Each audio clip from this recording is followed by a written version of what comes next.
welcome back to my channel, and if you're new here, welcome. My name is Jasmine. I'm a lifestyle content creator, podcast host. I do all the things, and today we have a little chit chat Q&A sit down style video, which is a little bit different than what I normally do on my channel. Usually we stick to vlogs, day in the life, hauls, things like that, but today I wanted to switch it up a little bit. I asked you guys over on my Instagram stories if you had any questions for me, if there was anything you needed advice on, or if you wanted my opinion, my input on any topic in particular, and you guys asked me some really good questions. And normally I would answer these questions on my podcast, but like I said, I wanted to switch it up a little bit. This is very much giving girls chatting over a glass of wine and just having good old girl talk. That is what today's video is about. I'm really excited to get into today's video, and if you enjoy, don't forget to like, comment, subscribe. And without further ado, let's go ahead and get into it. Okay, so the first person asked me 2 questions, and the first is tips on how you truly embrace this new era of your life, and what is one piece of advice you'd give to someone who truly is ready to become the best version of themselves unapologetically. And I think this is a great place to start, because if you watch my vlogs or if you listen to my podcast, this is very much our vibe. And as far as how I embrace this new era that I find myself in, just to kind of give some context, in the last few months I've made a lot of changes in my life. There's been a lot of moving parts. I recently started a new career in addition to creating content, just navigating different relationships and kind of figuring out who I want in my life and how I want them in my life, and also just a lot of internal changes. I've been building better habits, changing my mindset, and just showing up as the best version of myself every single day, or at least attempting to.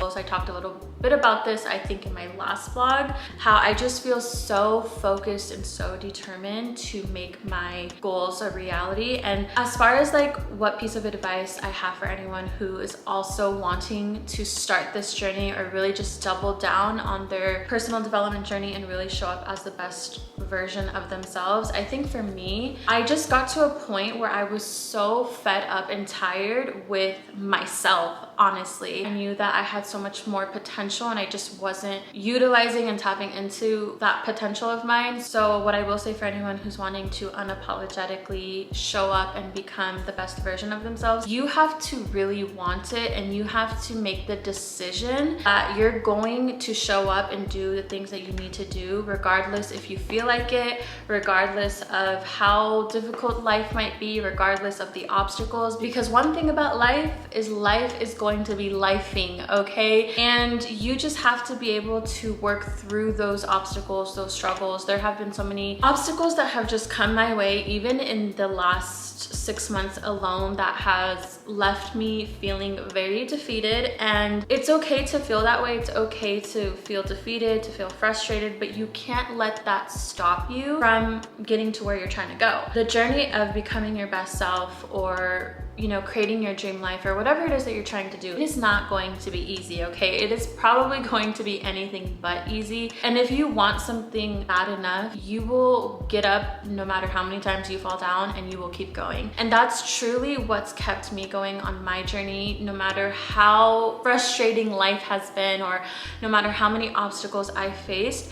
I might fall down for a week or 2, maybe even a month, and I might talk all this ish about how I'm done and I'm over it and there's nothing more left in me. But at the end of the day, I always get back up and I keep on going, because I know that no one else is going to make my goals happen for me. No one else is going to give me the life that I want for myself but me. That is my one piece of advice for anyone who is wanting to unapologetically become the best version of themselves. You have to want it, and you have to be willing to get up every single time life knocks you down, and grow through the obstacles. Okay, my next question is, somebody asked, how do you stay positive in the midst of folks who are pessimistic or negative? And boy, oh boy, do I have experience with this. I am so picky when it comes to my boundaries, maybe a little bit too much. I have protected my peace a little bit too much, because now my life is very quiet and simple and boring, but I love it that way. As someone who grew up in chaos, and the complete opposite, I thrive in this peace that I have in my life. And I definitely have had my fair share of dealing with very negative people. We cannot control how other people are, how other people respond to things, how other people react. their energy, but I can control how I respond to people, and I can also control who is around me. And I know in certain circumstances it's not as easy. For example, if you are at a job, you cannot always control who is around you. If I do find myself around someone who is more on the negative side or a little pessimistic, I limit the amount of interaction or conversations that I have with these people. I don't care how it comes across. I don't care if I come across standoffish. I don't care if I come across rude. I personally don't want to be around that because I absorb energy a lot, so I have to be protective of my energy, and I will just limit the amount of conversations that I have, or anything they say literally goes in one ear out the other. And I know that might sound kind of rude, but it's what I have to do to protect my sanity and my energy. I have certain family members, certain people in my life who I don't love being around them because they are very negative and their energy is so heavy. So when I am around them on the rare occasion, I prepare myself mentally for that. I prepare myself for them to be how they are, and I remind myself to go in the situation detached. So I don't take anything they say personally. I don't have a reaction or a response to anything that they say, even if it's something that is towards me, or if it's an opinion that I don't agree with, or if it's something that I think is rude. I have learned to detach from those people, and I just don't have a response anymore. And this is coming from someone who used to be incredibly reactive. And the way that I look at it is like, yeah, being around this person might be difficult, but I don't have to be around them forever. They are the ones who have to live with themselves and how they are and who they are. And I think that is punishment enough, if you ask me. So when it comes to people that I absolutely don't have to be around and they are very negative and pessimistic, I personally don't allow space for people like that in my life. That is just a boundary that I have. And I'm not saying that the people in my life, they have to be super positive, super happy people, and they can never have any problems. They can never complain, because honestly, let's be for real. Obviously that's not realistic, but there is a difference between someone who is maybe going through a hard time and they're down in the dumps versus somebody who is always looking for something to complain about. If that is when it's an issue for me. So in those situations, I personally choose not to have those types of people in my life. I'm not playing with my peace. I don't play with my peace. I'm so sorry about it. I don't. We are only 2 questions in, and I feel like I already yapped away all of my lip gloss. So pardon me, I'm just reapplying my e.l.f. lip oil in Honey Talks. I love this lip oil, it's so good. Okay, my next question is a little bit more on the lighter side, and it's my thoughts on natural versus lab engagement rings. And I think this is a really fun question. So if you're talking about like ethically speaking, I would say obviously lab over natural. But if you're talking about status wise or what I would prefer, to be completely honest with you guys, if you would have asked me this question at 21, I probably would have said natural ring only, the most expensive ring my man can afford, only the best of the best. My answer would have been very superficial, is what I'm trying to say. And now that I'm older and wiser, and I feel like my priorities are different, I can honestly say that I personally don't care to a certain extent, okay? I'm not saying that I would be happy with a $50 ring from Walmart, okay? I'm not saying that. Not that there's anything wrong with that, but personally, that is not something that I would be happy with. Listen, if he got me like a cluster ring or anything like that, I would be upset because he knows that's not my style. He knows that that's not something that I want. It's something that we've talked about. So if he were to propose with a ring that's like the complete opposite of what I want and what I asked for, then yes, that's a problem, because that obviously shows me that the person is not paying attention to what I like. They're not listening to my needs, and they don't really know me that well. If you can't even pick out a ring that I would like, then that tells me a lot. But if it's something that I like, if it's something that I feel is meaningful and sentimental, and there was a lot of thought put into it, that's what I truly care about. To me, it's not about Is it lab grown? Is it natural? Like, I don't care about those things as much as I care about the meaning behind it and the intention behind it and the thoughtfulness behind it. That's kind of where my priorities are now as a 29-year-old versus 21. I cared more again about like the superficial things. And I'm not saying there's anything wrong with caring about materialistic things. Like, I am a material girl through and through, okay? I love material things, but the difference between then and now is that I don't let material things run my life. I enjoy them, but I don't think I'm better with or without them, if that makes sense. And since we're on the topic of engagement rings, I just have to say this. I feel like it needs to be said because there's an epidemic going around when it comes to weddings and wedding talk. And if you're on wedding TikTok, you know, there's just like so much craziness going on. I feel like, and I don't know if it's because of social media, I don't know if it's because the day and age that we're in, but I truly feel that a lot of people, not everybody, but a lot of people are more concerned with having an engagement party, a bachelorette, a wedding versus caring about actually being married. I feel like more people care about the Instagram photos, the aesthetic bachelorette party, the aesthetic wedding, the material aspect of having a wedding versus actually having a healthy, happy marriage. And that really does not sit right with me. That really does not sit right with me at all, because getting married and who you get married to is one of the most important things you could ever do. It will change the trajectory of your life in either a positive or a negative way.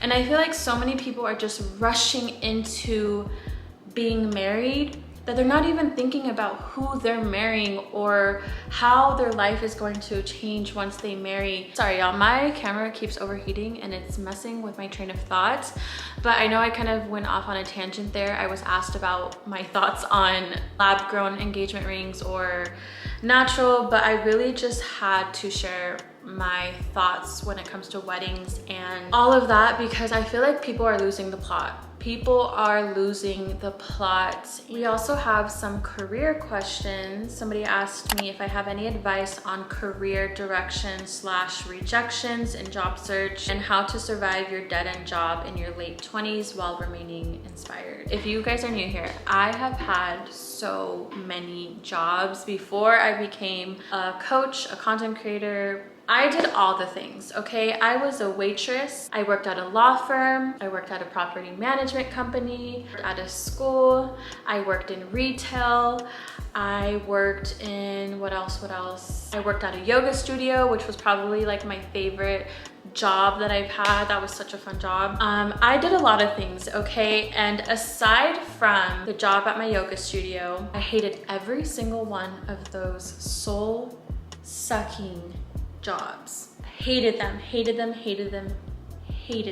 Throughout my 20s, I was constantly jumping from job to job to job, trying to find something that made me happy, trying to find something that I was passionate about. Hindsight is 2020, and now that I'm where I am now, I realized that a big reason why I could never find happiness or fulfillment at any of those jobs was because I was always meant to be a creative, whether it's creating content, a podcast. Looking back now, a big mistake that I made at the time was I was searching for fulfillment and happiness in a place that I was never going to find it. And obviously, if I knew then what I know now, I would approach those jobs differently. But what I will say about being at a job that maybe is not your dream job, it's not something that you love, is change your perspective around your job. One thing that I would have done differently, again, instead of looking for fulfillment or purpose in these jobs, I would have looked at these jobs as just a stepping stone and a means to an end. Just because you're at a job right now that maybe you don't love, or you feel like you're overqualified for, or you want to be doing something else, it doesn't mean that you're going to be at that job forever. And maybe right now, this is where you're meant to be in order to get to the next step. Changing your perspective can literally change everything for you. And instead of focusing on all the things you hate about your job, all the reasons why you want to quit your job, focus on what it is to be grateful for at your job. Maybe they have great benefits. Maybe it allows you to pay your bills and fund your lifestyle. That is one thing that I would have done differently. I was so miserable at my jobs, partially because a lot of these jobs were just toxic work environments, but also because my perspective was off and I would only focus on the negative. I would only focus on the things that I hated. Now, as far as how I remained inspired at these jobs, girl, this was a struggle. I know it is not easy to feel inspired in your life or to feel inspired to work on a passion project or a side hustle when you are at a job that is literally draining. I get it, I've been there, but I got through it. And the way that I was able to remain inspired while I was at these jobs, this was before I realized I wanted to start a podcast or I wanted to create content. Like, I was in the midst of figuring out what I actually wanted to do with my life, what I would do in order to remain inspired and to ensure that I wasn't staying stuck in these jobs, aside from changing my perspective, finding something to be grateful for, looking at these jobs as a means to an end, not my end all be all. I would literally wake up super early in the morning so that I could spend an hour at a coffee shop getting inspired, whether it was journaling, working on a website, you know, whatever it was that I was working on at the time. I don't remember what I was doing exactly. I think I had a blog at the time before I started my podcast. I would work on my blog. I would force myself to get up extra early before I had to drive 45 minutes to work. Did I want to wake up that early every day? No, but I knew that my time was limited, and so I would sacrifice my sleep. I would get up extra early. I would go to the coffee shop, get some work done, or do whatever it was that I needed to do. And then after work, that was also a struggle, because after a long day of commuting, working at a toxic job, feeling drained, the last thing I wanted to do was work on my projects. But I knew that either that or stay stuck in a situation that I knew did not make me happy. And now that I am where I am today, I look back at those moments and I remember like how drained and tired I felt, and I'm so happy and grateful that I was disciplined enough to do what I needed to do, because it inevitably led me here. And as far as how to navigate rejection when it comes to jobs, I know that this is something a lot of people are going through right now, but I definitely have dealt with my fair share of rejection. There's actually one job that I really wanted. It was to work for one of my favorite influencers. She had just launched her brand and she was looking for someone to come onto her team. I applied, I got an email back, I interviewed, and I thought it went really well. I was certain that this job was going to be mine, and I was so excited, and I really thought that this job was mine. I had it in the bag. I thought the stars are aligning, like this was the break that I had been waiting for. And when I didn't get the job, I was so disappointed. I was so heartbroken. I was so angry at God, at the universe, because I felt like this was mine and something had been taken away from me that was supposed to be for me. And now looking back, I truly believe that rejection is God's protection and redirection. Now I can see a little bit more clearly, and I feel like if I would have gotten that job, it would have interfered with a lot of the things that I do for myself, my own content, my own work, and it wouldn't have fit into my life the way that my current job that I have now does. The way that my current job fits into my life so perfectly. I can still live my life exactly how I want. I wake up whenever I want. I don't have to clock in at a specific time. I still have time to work out, to create my content, to run errands. I don't have to be in an office. I really value my freedom and the flexibility to live my life how I want to live it and in the way that I want to live it. And it just, I would have never had what I have now had I gotten that job. And I know when we're in it, when we really want something and we don't get it, it feels so unfair. It feels like the end of the world. It feels like there's no light at the end of the tunnel. But as someone who was in it and is now out of it, I promise you there is something better that you can't even imagine that's waiting for you. When something is meant for you, it will not pass you by. Okay, somebody else asked, any advice on separating work and home when you work with your partner? So I think this is a great question. Whether you work with your partner or not, I have some things to say on this.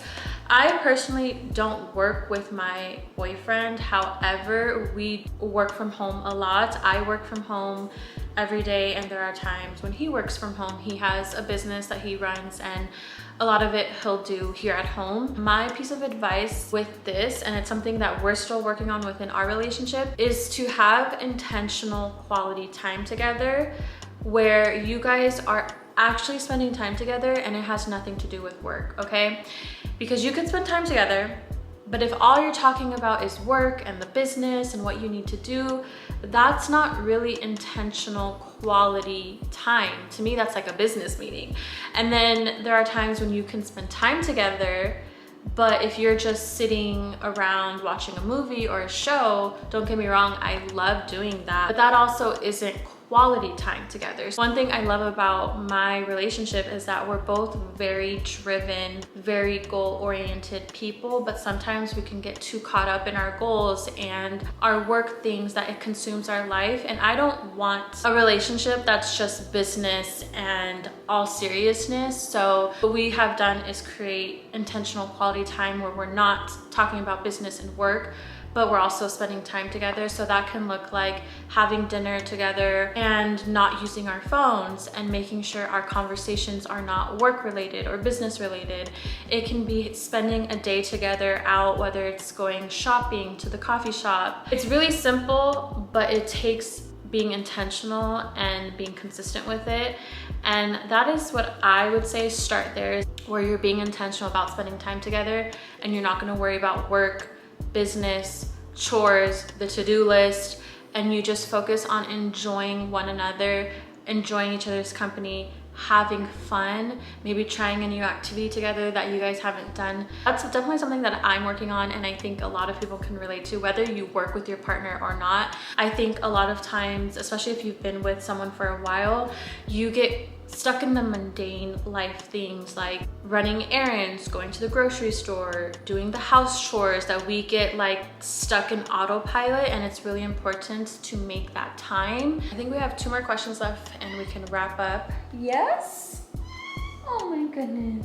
Okay, so the last question I'm going to end off with, somebody asked, are you comfortable sharing your progress with your current health and fitness journey? And I think it's time we talk about it, because on my channel, my content, throughout my platforms, I share a lot about health and wellness things that I'm doing, goals that I have, whether it's like getting my 10K steps, my journaling, recipes that I'm making, I'll sometimes share. But I don't think I've ever really talked about my struggles and the things that I've faced and gone through, specifically when it comes to my health and fitness, because one, it's always been such a sensitive topic for me and a struggle for me that I've been trying to deal with and navigate. And also I know the topic of health, fitness, weight loss, all of that is a very sensitive and touchy subject. So I've always avoided talking about it, especially too because I am not a fitness coach, influencer, health coach by any means. So I don't ever want to share like incorrect information. I'm not giving advice by any means when it comes to fitness, health and wellness, anything like that, weight loss. This is just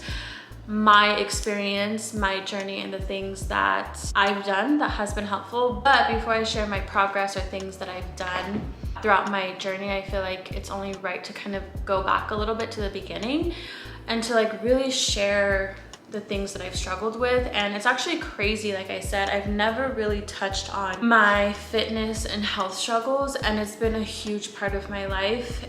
But I feel like I'm ready to talk about it now and to share about it because I'm in a more comfortable place. But basically, throughout, I would say like my teen years and my early to mid 20s, I have always been a very stable, normal weight for the most part. I've always been around like the same weight, 5 or 10 pounds, give or take, but for the most part, it's always been like a very stable weight. And then somewhere along my mid 20s, I don't know if it was because of the pandemic, getting older, being depressed, poor eating habits, not being as active, but somewhere along the way, I gained a significant amount of weight in a very short amount of time.